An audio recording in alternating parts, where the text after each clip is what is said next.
นะสบายดีพี่น้องพอกันอีกแล้วมื้อนี้แซ่บคือเก่าพี่น้องมื้อนี้เฮาก็ได้ตำบักหุ่งพี่น้องกัวกบก็ทอดซีนดอดพี่น้องหรือว่าเนื้อแดดเดียวเนี่ยพี่น้องภาษาไทยว่าบ่เว้าหยังได้พี่น้องจั่วแซ่บคือเก่านี่พี่น้องจำเบิ่งแซ่บเบิ่ง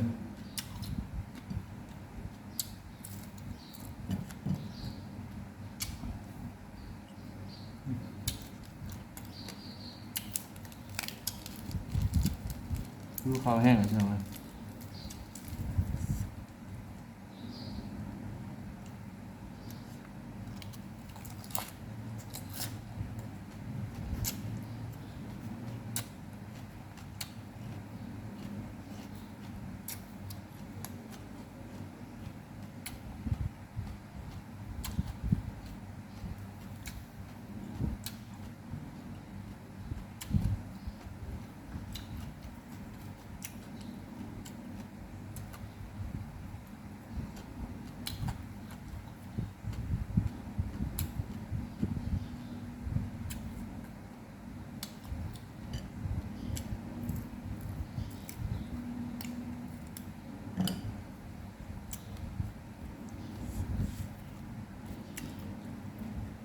ทำบักหุ่งพี่น้อง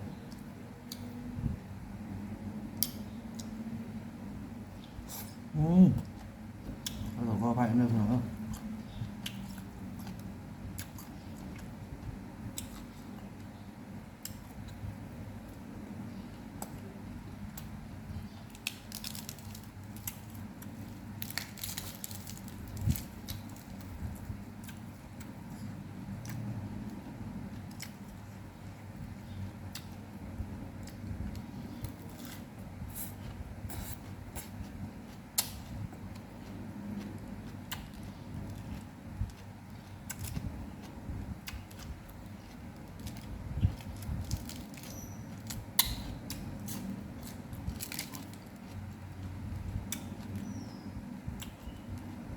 ทำบ่ได้เลยพี่น้องกินคนเดียวเนาะ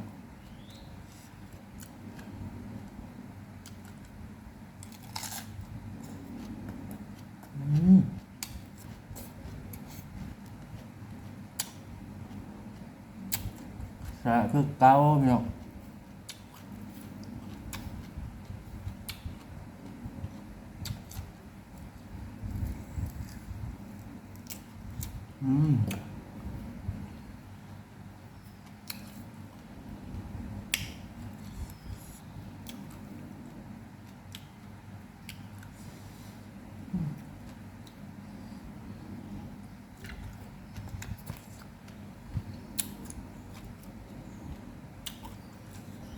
เห็นกระเจ้าเขาเห็น YouTube นะเขาคือเบาคลองเบาดีเลยพี่น้อง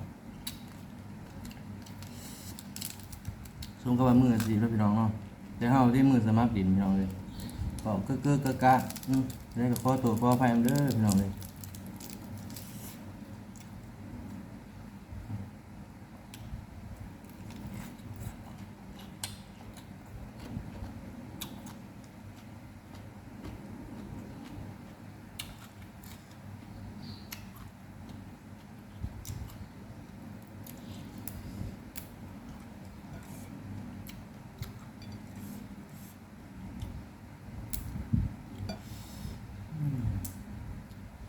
หมวนใส่แล้วพี่น้อง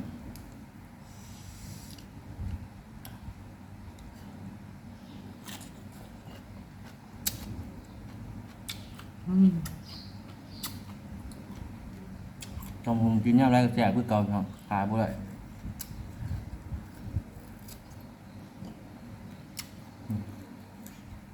บวกก็ห้องฝากไปฟังเราอย่างอยู่พี่น้องนะ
แซ่บคือเก่าพี่น้อง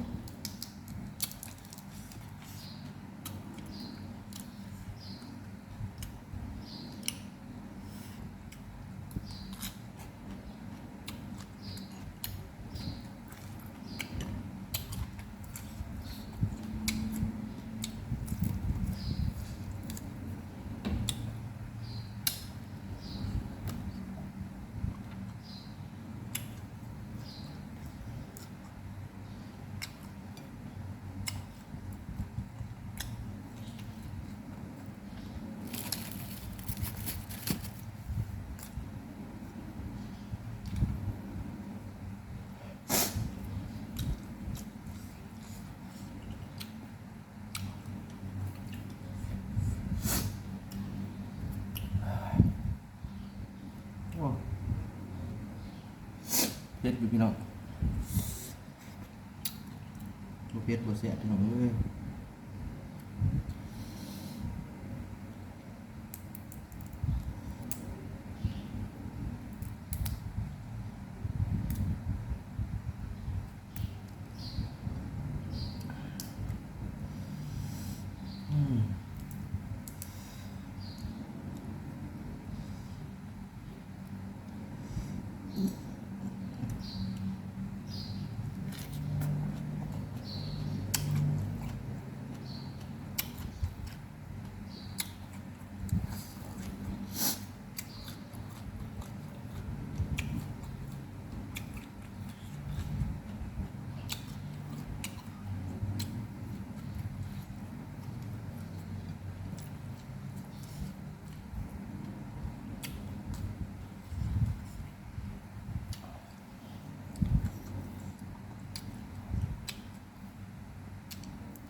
ใส่ได้เนาะผักพี่น้องเนาะ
พี่น้องเนาะคลิปนี้ก็ทำนี่ก่อนนะพี่น้องเนาะได้ก็อย่าลืมกดไลค์กดติดตามเลยเด้อพี่น้องเอ้ยกดกระดิ่งเนี่ยอย่าลืมกดไลค์กดแชร์กดติดตามกดกระดิ่งแจ้งเตือนเลยพี่น้องเด้อบ๊ายบาย